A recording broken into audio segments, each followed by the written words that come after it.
hello. Oh, hi. Hi. Hi. Hi. This is me, Luchasaurus, and I'm with Rep Aubrey this week. Hello. I'm a little sweaty because I just got out of the ring. You literally just walked back here. Yeah, it's kind of crazy. So I'm okay. No one got hurt, but we are going to answer some Discord, AEW Discord Q&A questions for Rep Aubrey. I might be saying things twice because I probably have a concussion, but that's neither here nor there. Okay, I don't have a concussion. I'm kidding. No one can reach my head anyway. No one can reach your head. You're too tall. Exactly. Dinosaurs are too big. Yes. So we're going to start with some questions. First one is, let's see. Hi, Aubrey. This question is from Daughter Katie. Okay. I don't know who that is, but it sounds cool. You enforce rules all the time with AEW. Kind of my job. When is a time when you've broken the rules? When I've broken the rules? Yeah. There was one time, so everyone knows that Maxwell Jacob Friedman is a jerk. There was one time we were working a show on Independence, and I was holding his arm and trying to get him to get off the rope, and I counted 1, 2, 3, 4, and he turns to me and says, "Listen!"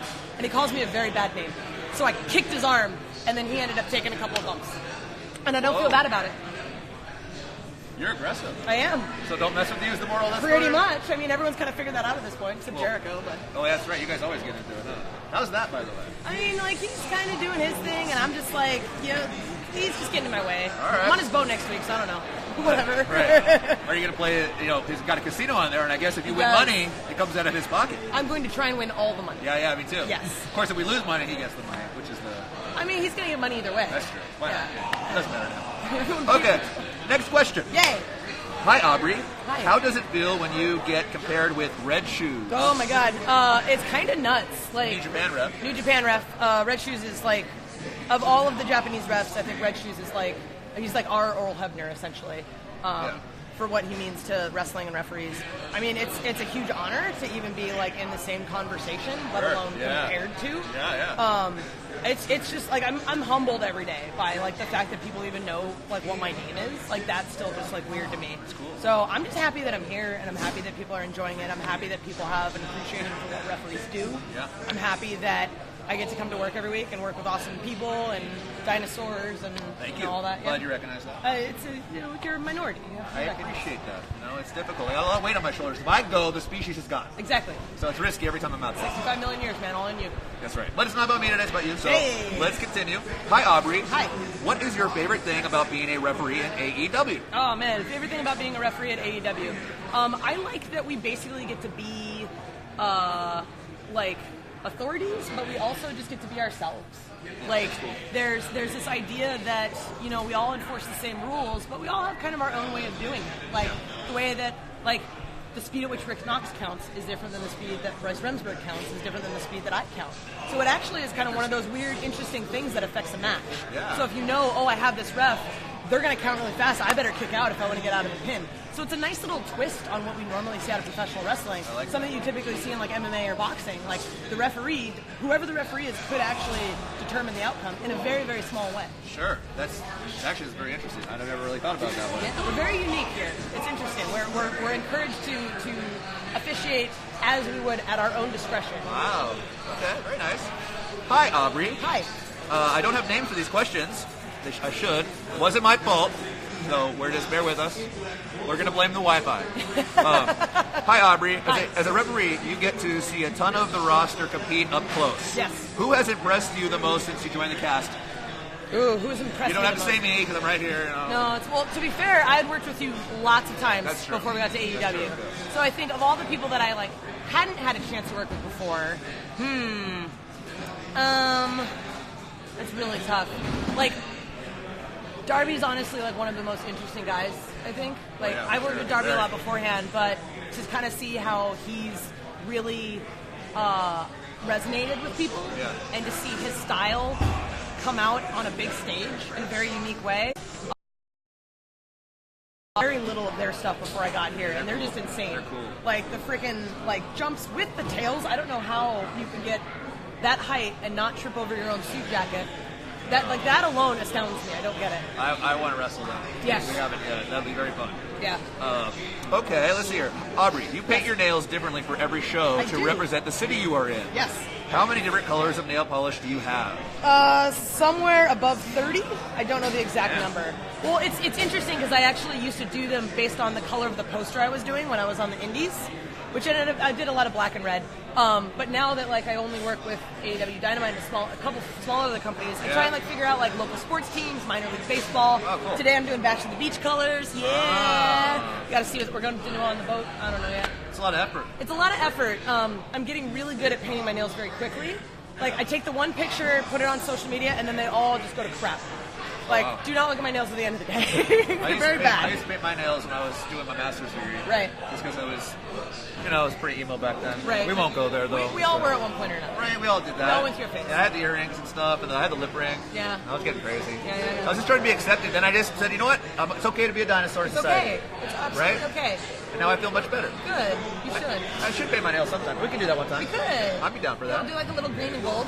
Oh, like facials? I've got both those colors, dude. Yeah, no, we'll do like a little Luchasaurus thing going on. I'm really into anti-aging things. Okay, good to know. We'll talk to Scorpio Sky. I heard he's really into facials. Is he really? Yeah, he learned about beauty routines recently. Oh, man. You should ask him about it. Well, make a note of that. Someone, please, for me, because, again, the brain cells after 65 million years. Yeah, I don't know if I remember it. that. Atrophy over time. Gotcha. A lot of things do. Whoa, we won't go there. Okay, just kidding. Okay, next question. What's one match that you haven't reffed in AEW that you would like to? Which match that I haven't reffed? There's only a few people I haven't had a chance to work with yet. Okay. I don't think I've gotten a chance to work with Private Party. I haven't gotten a chance to work with Awesome Kong. Okay. And I haven't reffed a women's title match. Really? Really, I've done the tag titles and I've done the heavyweight title, the world, but I've never done the women's title. So I think that's like honestly at the top. I'd really love to do that. There you go. Yeah. Let's tell someone make that happen. Yes. Everyone tag Paul Turner. There you go. He's the one that makes the decision. Hello, Aubrey. Hello. How did you figure out that you wanted to be a referee? I actually had no idea that it could be a thing that I wanted to do. Okay. I actually did classical ballet for about 20 years and then retired. And I needed something else to like fill that time. And a friend of mine was like, "You should try reffing." And I had no idea at the time like that there was any like overlap. Yeah. But I tried it and I sucked. And they told me to like keep trying it because there's potential. Yeah. I did. 2 months later, I did my first show, and then 2.5 years later, I'm here. That's awesome. It's literally went super fast. It was not something I'd ever really thought about. But So then how'd you get discovered for AEW? Oh man, I ran into Frankie Kazarian at a show up in Vancouver, and he apparently liked my stuff.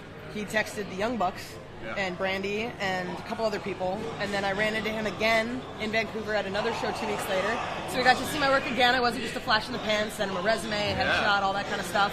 And then I ran into all of SCU and the Young Bucks at the Phi show early January of last year. Okay. And right after the match, they said, "We want you at Double or Nothing."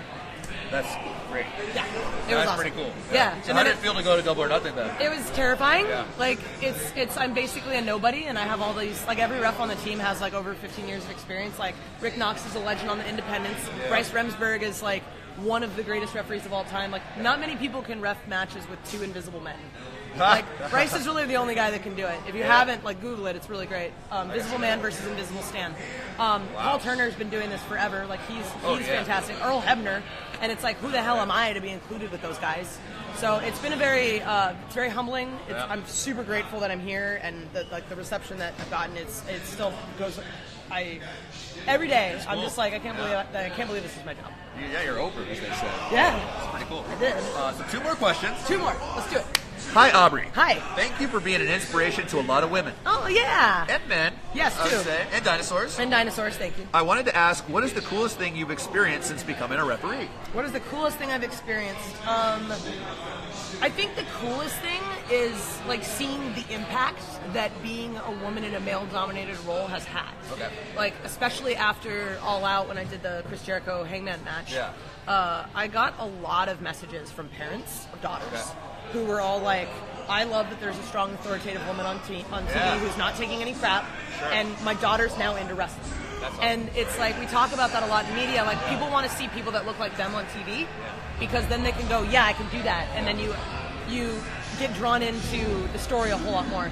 So to have parents send me messages saying like, "Thank you, my daughter's now into wrestling," And it's like, it's that much better because if you have someone that you can say, no, she doesn't take any crap from dudes, I shouldn't take any crap from dudes. So it's like, I'm just helping the next generation of women be like tough little badasses. Hey, I have and four, that's pretty awesome. I have 4 dinosaur sisters, Yes. so I appreciate definitely that message. Sorry, they're not going to take any of your crap anymore. They never did. They never did. It's tough. It's tough. Last question. Okay, last question. Hey, Aubrey. Hi. How important do you feel that the little things are for a referee to have? Cadence, count, reaction to near falls. How much effort, experience goes into getting the fundamentals perfect, but in a way that is unique to yourself? Oh, I think it's actually the most important thing. I think the fundamentals of being a referee are all very straightforward. Like, people know like what the rules are. You stand behind the wrestlers and you enforce the rules when you need to. But it's really like, at what point do we start counting versus saying like what the rule is? How many times do we repeat the rule? What is the cadence for a double down? Do I need to count faster here? Do I need to count slower here? Like, is this a bad guy? Is this a good guy? Like, a little peek behind the curtain a little bit. But I'm basically there to help tell a story. Yeah. So a lot of what I do directly impacts the story. Yeah. So how close I hit the mat when someone's kicking out, that's the story they want to tell. And I'm the one who's there to basically put it on the platform and let them serve it to everybody. Wow, very interesting. I never thought that's a lot of pressure. Yeah, it's a lot. There's a lot of psychology to it. Yeah. I don't think people, like, you can do like 60% on the first day and just get it, but it's the little tiny things. It's the details that are really, really important. Excellent. Yeah. All right, well, you know what? That was the last question. Yay! That was super fun. Thank you for having me. Glad you did it. You know, Thank you guys for tuning in, and you know, Luchasaurus will see you with this next fireside chat. Cool. All right.